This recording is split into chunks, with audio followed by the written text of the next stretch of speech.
patut kita bantu ketimbang yang pengemis. Pengemis itu bukan orang miskin, orang hina. Jadi bapak-bapak kalau kita sholat kelihatan tuh, assalamualaikum, assalamualaikum, jempolnya gede. Itu biasanya orang susah, gitu. Ya, rombongan muka susah. Ya kan? Mas, romo saya, apa tuh Pak? Udah lah, nggak usah tahu dah. Apalagi sendalnya itu kanan merah, kiri hijau, ya kan? Iya, nggak sama sendalnya. Benar-benar susah tuh orang, benar-benar susah. Kemudian yang kelima yang perlu kita kasih THR adalah Ibnu Sabil. Ibnu Sabil itu orang yang keputus kekurangan uang ketika safar. Kalau zaman sekarang udah nggak ada orang kekurangan duit ketika safar karena duit disimpan pakai ATM. Ibnu Sabil sekarang ini seperti para pengungsi, baik pengungsi perang maupun pengungsi korban bencana. Jadi kalau kita ketemu para pengungsi itu berhak kita kasih THR. Ini acuannya Al-Baqarah 215. Di samping itu yang perlu kita kasih THR adalah orang yang mengajarkan kebaikan kepada kita. Itu para guru, baik guru umum, guru sekolah kita atau guru-guru ngaji kita. Nabi bersabda, "Man shana ilaikum ma'rufan fakafi'uhu." Barang siapa ada orang berbuat baik kepada kalian, maka balas kebaikan itu. Kita diperintah untuk tidak lupa membalas jasa kebaikan orang. Kalau ada orang berbuat baik, balas kebaikannya. Contohnya apa? Guru-guru kita. THR apa sih zaman sekarang? Bingkisan ala kadar. Misalkan standar ini Pak ya, sirup marjan, sirup ABC itu mesti ada tuh, gitu.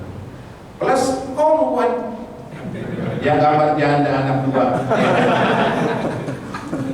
Kombuan kok janda itu? Ya kan, dia kan gak ada suaminya. Kata orang suaminya yang motoin. Itu kan gambar janda, Jawa janda anak dua. Gitu. Kalau jaksa kan janda anak satu. Yang tidur langsung banget. Ustaz ceramahnya boleh juga nih kan. Jadi jamaah sekalian, itu standar ya, standar. Kemarin saya dapat bingkisan dari jamaah masjid, cuma 3 toples. Orang senang, dihormati, dihargai. Ini buat guru, walaupun cuma 3 toples. Ya, nastar, kacang, sama kue apa tuh yang coklat-coklat, gitu. Pika Ambon ya, Pika Ambon. Pika Ambon yang hitam-hitam tuh Pika Ambon namanya. Ya. Hah? Oh. Ambon kan hitam, ya kan?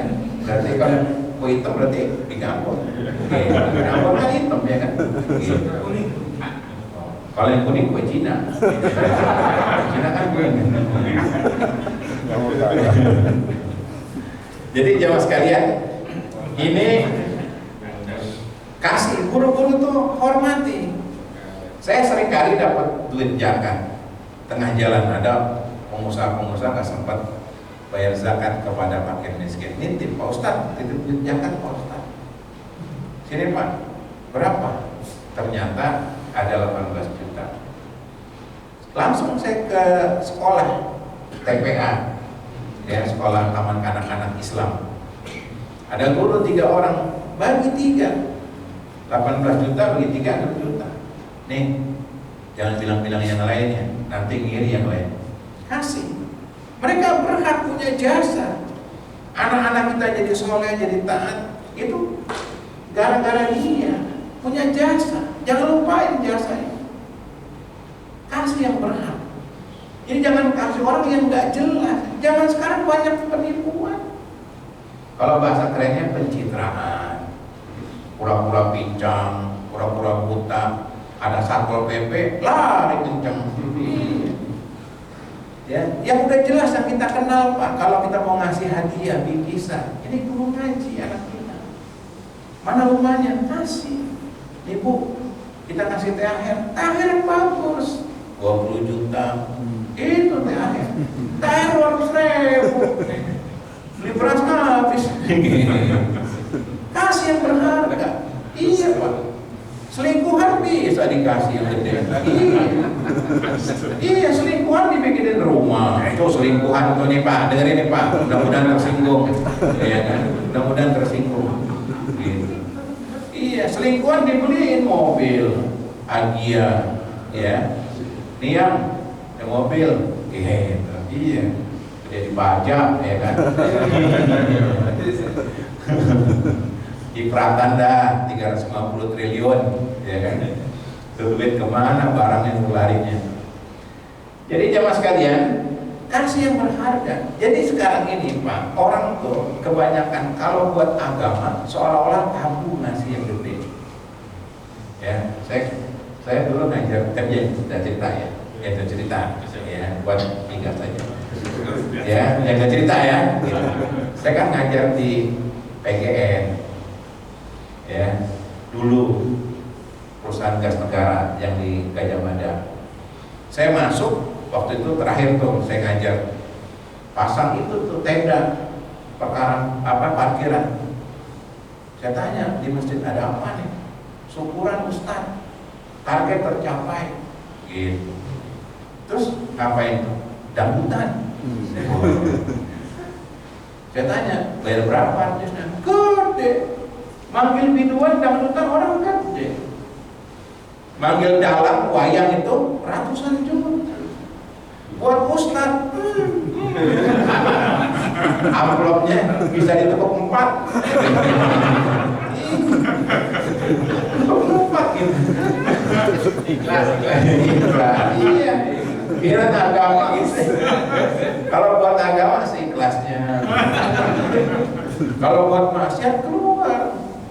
Kan panitianya manajer pas pengajian ada saya sikat. Nah itu yang terakhir saya nggak boleh ngajar lagi. Mudah-mudahan migas nggak ya kayak gitu ya. Kupingnya tebal deh kalau migasnya ya kan. Iya, pengen tuh. Aduh, sayang orang. Kalau orang mau bersyukur, ya kayak misalnya santunan kaum duafa, banyak yang harus kita bantu kaum duafa ini. Ngapain? Hiburan-hiburan, jadi rusak, pikirannya dirusak. Gitu. Mau kawin lagi gak berani, akhirnya salah jalan. Ini negaranya Pak. Gitu. Nah ini contoh ya, ini kasus. Jadi kasih yang berharga sama orang-orang punya jasa. Kalau kita ada ya. Jadi jangan kalau kita ngasih 100, 200 buat para guru, kasih yang bahagia. Kalau duit itu dibuat para guru ngaji, nggak dibikin macam-macam. Paling dikumpulin sama dia buat umroh, buat rehab rumah. Nggak buat macam-macam. Kalau kita ngasih orang nggak jelas, duit itu kadang buat maksiat, buat pasang togel. Alhamdulillah dapat duit zakat bisa pasang togel. Iya, orang nggak jelas jamaah sekalian. Nah, kemudian yang dapat THR lagi adalah orang yang punya jasa buat umat. Di antaranya apa? Kayak buat masjid. Semua buat masjid itu rata-rata gajinya di bawah UMR. Nah, ketika ada keputusan dari Gubernur DKI mengumrohkan, memberikan umroh gratis buat marbot masjid, wah saya bahagia sekali. Ini peduli berarti. Marbot itu berjasa Pak. Orang-orang belum ke masjid, dia udah bangun jam 4 rapiin masjid. Orang-orang pulang terawih, dia masih ngerapiin masjid. Kasih yang bahagia. Di tempat saya di Bekasi, Marbot mundurkan diri, kasih pesangon nama masjid 15 juta. Belum sama jamaah. Hormati, dia punya jasa buat umat. Rata-rata Marbot tuh jarang keluar. Kenapa? Dia menikmati kerjanya sebagai pelayan rumah Allah. Cuman kita kurang menghormati.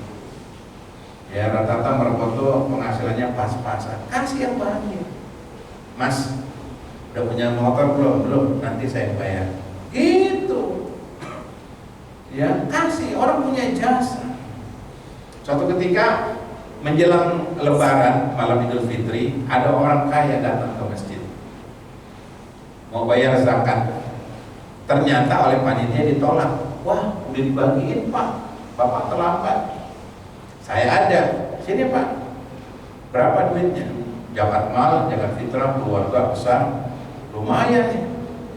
Orang itu pulang, saya panggil merpot, Mas, sini Mas, nih buat THR, duit zakat orang. Kaget, gede banget nih Ustaz, gak apa.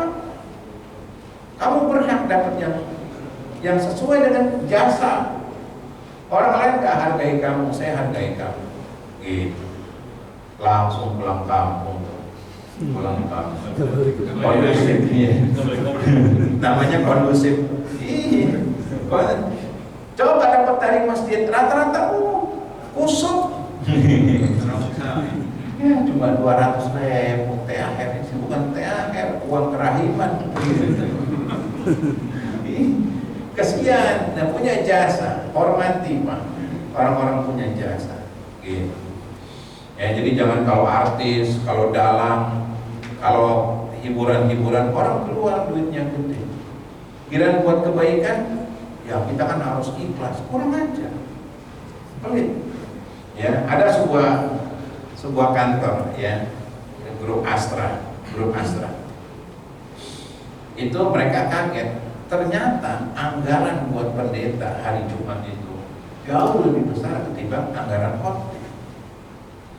Dia malu, DKM maksudnya malu. Kita salah.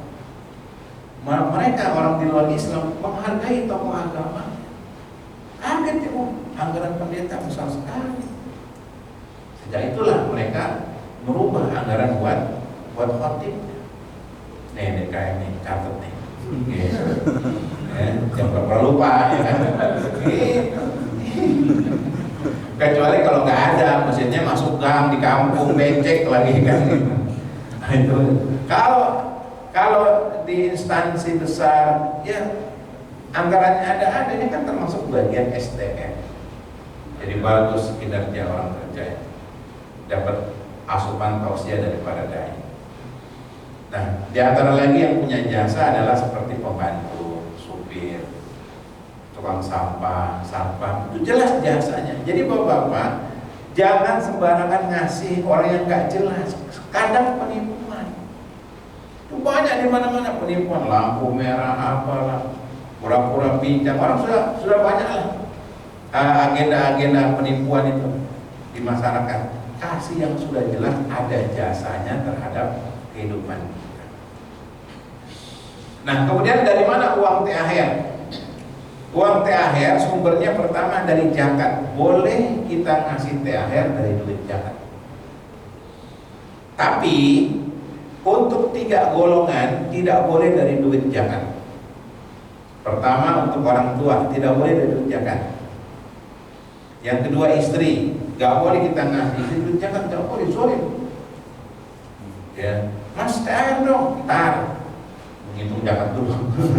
Jadi istri dapatnya duit zakat, gak boleh, haram, gak boleh. Istri wajib kita nafkahi di luar duit zakat. Anak gak boleh, duit zakat kita gak boleh. Ya, ini zalim nih, anak dapat THR dari duit zakat. 3 golongan ini gak boleh dari duit zakat. Jadi kita kalau mau bayar zakat boleh kita kasih dalam ungkapan THR. Ya, kita punya keluarga yang miskin, ponakan, sepupu miskin, kita kasih. Ini Mas, THR, padahal itu duit zakat, boleh. Kita nggak bilang duit zakat, kadang tersinggung. Ini Mas, duit zakat kayak gimana gitu duit zakat? Bilang THR. Kemudian juga yang kedua sumber THR duit kita yang lainnya.